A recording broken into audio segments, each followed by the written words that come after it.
All right, well, good evening. I'm going to do a second take of my reading from this morning because my battery ran out and I ended up somewhere in the mid 30s of the verses in chapter 39. I'm weird like this. I like it to be all proper. So I'm just going to start over. Chapter 38, going to read all the way through chapter 40. So it'll be how I wanted it. So, all right, chapter 38 of Exodus, finishing Exodus tonight. He made the altar of burnt offering of acacia wood. 5 cubits was its length, and 5 cubits its breadth. It was square, and 3 cubits was its height. He made horns for it on its 4 corners. Its horns were of one piece with it, and he overlaid it with bronze. And he made all the utensils of the altar, the pots, the shovels, the basins, the forks, and the fire pans. He made all its utensils of bronze. He made for the altar a grating, a network of bronze under its ledge, extending halfway down. He cast 4 rings on the 4 corners of the bronze grating as holders for the poles. He made the poles of acacia wood and overlaid them with bronze, and he put the poles through the rings on the sides of the altar to carry it with them. He made it hollow with boards. And he made the basin of bronze and its stand of bronze from the mirrors of the ministering women who ministered at the entrance of the tent of meeting. And he made the court. For the south side, the hangings of the court were of fine twined linen, 100 cubits. Their 20 pillars and their 20 bases were of bronze. But the hooks of the pillars and their fillets were of silver. And for the north side, there were hangings of 100 cubits. Their 20 pillars, their 20 bases were of bronze, but the hooks and the pillars and their fillets were of silver. And for the west side were hangings of 50 cubits. Their 10 pillars and their 10 bases, the hooks of the pillars and their fillets were of silver. And for the front to the east, 50 cubits. The hangings for one side of the gate were 15 cubits, and their 3 pillars and their 3 bases. And so for the other side, on both sides of the gate of the court, were hangings of 15 cubits with their 3 pillars and their 3 bases. All the hangings around the court were of fine twined linen. And the bases for the pillars were of bronze, but the hooks of the pillars and their fillets were of silver. The overlaying of their capitals was also of silver, and all the pillars of the court were filleted with silver. And the screen for the gate of the court was embroidered with needlework in blue and purple and scarlet yarns and fine twined linen. It was 20 cubits long and 5 cubits high in its breadth, corresponding to the hangings of the court. And their pillars were 4 in number. Their 4 bases were of bronze, their hooks of silver, and the overlaying of their capitals and their fillets of silver. And all the pegs for the tabernacle and for the court all around were of bronze. These are the records of the tabernacle of the testimony, as they were recorded at the commandment of Moses. The responsibility of the Levites, under the direction of Ithamar, the son of Aaron the priest. Bezalel, the son of Uri, son of Hur of the tribe of Judah, made all that the Lord commanded Moses. And with him was Oholiab, the son of Ahisamach, of the tribe of Dan, an engraver, and designer and embroiderer in blue and purple and scarlet yarns and fine twined linen. All the gold that was used for the work, in all the construction of the sanctuary, the gold from the offering was 29 talents and 730 shekels by the shekel of the sanctuary. The silver from those of the congregation who were recorded as 100 talents and 1,775 shekels by the shekel of the sanctuary, a beka a head, that is a half shekel by the shekel of the sanctuary, for everyone who was listed in the records from 20 years old and upward, for 603,550 men. The 100 talents of silver were for casting the bases of the sanctuary and the bases of the veil, the 100 bases for the 100 talents, a talent a base. And of the 1,775 shekels, he made hooks for the pillars and overlaid their capitals and made fillets for them. The bronze that was offered was 70 talents and 2,400 shekels. With it he made the basis for the entrance of the tent of meeting, the bronze altar, and the bronze grating for it, and all the utensils of the altar, the bases around the court, and the bases of the gate of the court, all the pegs of the tabernacle, and all the pegs around the court. Chapter 39. From the blue and purple and scarlet yarn, they made finely woven garments for the ministering in the holy place. They made the holy garments for Aaron as the Lord had commanded Moses. He made an ephod of gold, blue, and purple and scarlet yarns, and fine twined linen. They hammered out gold leaf, and he cut it into threads to work into the blue and purple and scarlet yarns, and into the fine twined linen in skilled design. They made for the ephod attaching shoulder pieces joined to it at its two edges, and the skillfully woven band on it was of one piece with it and made like it of gold, blue and purple and scarlet yarns and fine twined linen, as the Lord had commanded Moses.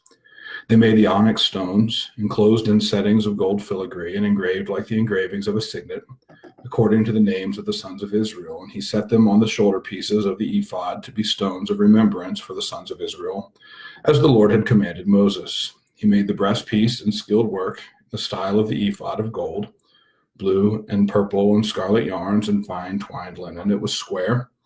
They made the breastpiece double, a span in its length and a span its breadth when doubled. And they set in it 4 rows of stones. A row of sardius, topaz, and carbuncle was the first row, and the second row an emerald, a sapphire, and a diamond, and the third row a jacinth, an agate, and an amethyst, and the fourth row a beryl, an onyx, and a jasper. They were enclosed in settings of gold filigree. There were 12 stones with their names according to the names of the sons of Israel. They were like signets, each engraved with its name for the 12 tribes. And they made on the breastpiece twisted chains like cords of pure gold, and they made 2 settings of gold filigree and 2 gold rings, and put the 2 rings on the 2 edges of the breastpiece. And they put the 2 cords of gold and the 2 rings at the edges of the breastpiece. They attached the 2 ends of the 2 cords to the 2 settings of filigree. Thus they attached it to the front of the shoulder pieces of the ephod. Then they made 2 rings of gold and put them at the 2 ends of the breastpiece on its inside edge next to the ephod. And they made 2 rings of gold and attached them in front to the lower part of the 2 shoulder pieces of the ephod at its seam above the skillfully woven band of the ephod. And they bound the breastpiece by its rings to the rings of the ephod with lace of blue, so that it should lie on the skillfully woven band of the ephod, and that the breastpiece should not come loose from the ephod, as the Lord had commanded Moses. He also made the robe of the ephod woven in olive blue, and the opening of the robe in it was like the opening of a garment, with a binding around the opening, so that it might not tear. On the hem of the robe they made pomegranates of blue and purple and scarlet yarns and fine twined linen. They also made bells of pure gold, and put the bells between the pomegranates all around them, at the hem of the robe between the pomegranates, a bell, a pomegranate, a bell, and a pomegranate around the hem of the robe for ministering, as the Lord had commanded Moses. They also made the coats woven of fine linen for Aaron and his sons, and the turban of fine linen, and the caps of fine linen, and the linen undergarments of fine twined linen, and the sash of fine twined linen, and of blue and purple and scarlet yarns embroidered with needlework, as the Lord had commanded Moses. They made the plate of the holy crown of pure gold and wrote on it an inscription like the engraving of a signet, "Holy to the Lord." And they tied to it a cord of blue to fasten it on the turban above, as the Lord had commanded Moses. Thus all the work of the tabernacle of the tent of meeting was finished, and the people of Israel did according to all that the Lord had commanded Moses, so they did. And then they brought the tabernacle to Moses, the tent and all its utensils, its hooks, its frames, its bars, its pillars, and its bases, the covering of tans, ram skins, and goat skins, and the veil of the screen, the ark of the testimony with its poles and the mercy seat, the table with all its utensils, and the bread of the presence, the lampstand of pure gold and its lamps, with the lamp set and all its utensils, and the oil for the light, the golden altar, the anointing oil, and the fragrant incense, and the screen for the entrance of the tent, the bronze altar and its grating of bronze, its poles and all its utensils, the basin and its stand, the hangings of the court, its pillars and its bases, and the screen for the gate of the court, its cords and its pegs, and all the utensils for the service of the tabernacle, for the tent of meeting, the finely worked garments for ministering in the holy place, the holy garments for Aaron the priest, the garments of his sons for their service as priest, according to all that the Lord had commanded Moses. So the people of Israel had done all the work. And Moses saw the work, and behold, they had done it as the Lord had commanded, so they had done it. Then Moses blessed them. Chapter 40. Then the Lord spoke to Moses, saying, On the first day of the month you shall erect the tabernacle of the tent of meeting. And you shall put in it the ark of the testimony, and you shall screen the ark with the veil. And you shall bring in the table and arrange it, and you shall bring in the lampstand and set up its lamps, and you shall put the golden altar for incense before the ark of the testimony, and set up the screen for the door of the tabernacle. You shall set the altar of burnt offering before the door of the tabernacle of the tent of meeting, and place the basin between the tent of meeting and the altar, and put water in it. And you shall set up the court all around, and hang up the screen for the gate of the court. Thus you shall take the anointing oil and anoint the tabernacle and all that is in it, and consecrate it and all its furniture so that it may become holy. You shall also anoint the altar of burnt offering and all its utensils, and consecrate the altar so that the altar may become most holy. You shall also anoint the basin and its stand and consecrate it. Then you shall bring Aaron and his sons to the entrance of the tent of meeting, and shall wash them with water, and put on Aaron the holy garments. And you shall anoint him and consecrate him, that he may serve me as priest. You shall bring his sons also, and put coats on them, and anoint them, as you anointed their father, that they may serve me as priests, and their anointing shall admit them to a perpetual priesthood throughout their generations. This Moses did according to all that the Lord commanded him, so he did. In the first month, in the second year, on the first day of the month, the tabernacle was erected. Moses erected the tabernacle. He laid its bases and set up its frames and put in its poles and raised up its pillars. And he spread the tent over the tabernacle and put the covering of the tent over it as the Lord had commanded Moses. He took the testimony and put it into the ark, and put the poles on the ark, and set the mercy seat above the ark. And he brought the ark into the tabernacle, and set up the veil of the screen, and screened the ark of the testimony as the Lord had commanded Moses.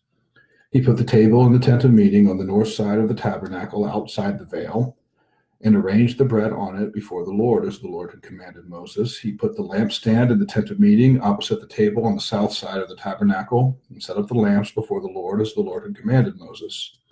He put the golden altar in the tent of meeting before the veil, and burned fragrant incense on it as the Lord had commanded Moses. He put in place the screen for the door of the tabernacle, and he set the altar of burnt offering at the entrance of the tabernacle of the tent of meeting, and offered on it the burnt offering and the grain offering as the Lord had commanded Moses.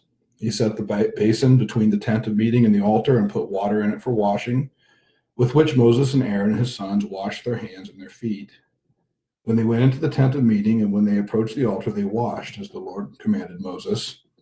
And he erected the court around the tabernacle and the altar, and set up the screen of the gate of the court. So Moses finished the work. Then the cloud covered the tent of meeting, and the glory of the Lord filled the tabernacle. And Moses was not able to enter the tent of meeting, because the cloud settled on it, and the glory of the Lord filled the tabernacle.